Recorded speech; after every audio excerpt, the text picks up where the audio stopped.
Here's another question. Isn't there any place in Genesis 1 that could fit in billions of years of more time?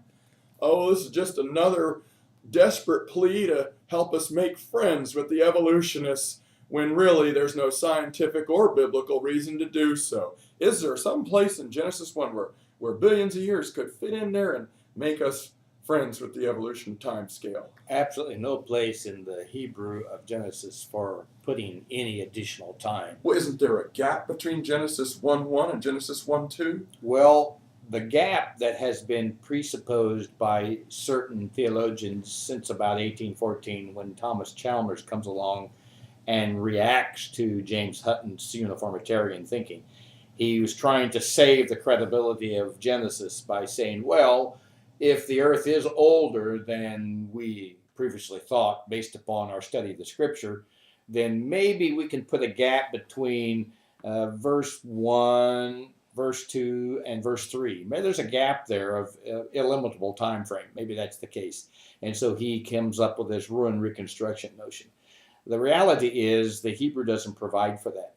It says, in the beginning, God created the heavens and the earth. So in the beginning is the creation of time. So the first thing that was created was time. In the beginning, God created bara, out of nothing. So he spoke everything into existence from nothing but his logos. So he created everything in eternity in his logos, spoke it into existence in time. And logos meaning word. The word. So his word formed it, and then he spoke it into existence in time. That's why beginning indicates the creation of time.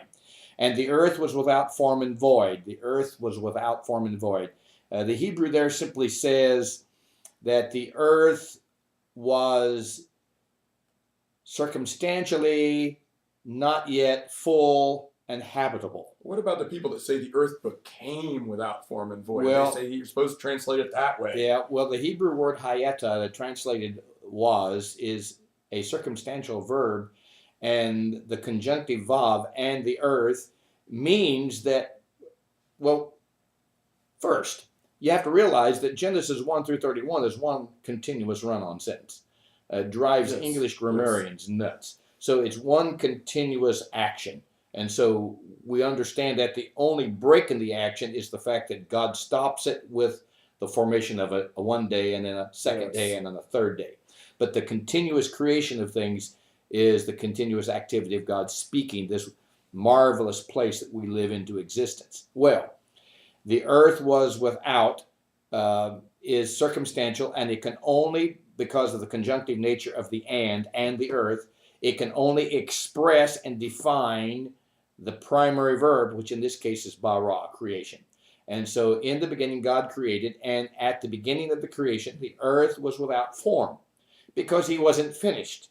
The continual creation of the next 5 days will bring more form and more definition and more focus to the intent for the earth being the home of Adam and Eve and man. What I've heard people try to say is that maybe it became without form because before then there was this whole creation that existed for maybe billions of years, and there was some kind of a flood like Noah's flood that destroyed it all, or it was the time when Satan fell from heaven and it just ravaged the face of the earth. There's all these stories that people make up with no reason, but they want to fit the billions of years in between the first two verses of the Bible. Well, they have to superimpose then in verse 2, Dr. Jackson, the idea that without form and void means that we had some chaos or some judgmental collapse. That God created chaos. Yeah. So we have this catastrophe, and I've heard the gap theorists say that it was probably a Luciferan flood. Yes. So there was some kind of a flood that covered the whole earth after the creation of the heaven and earth in verse 1,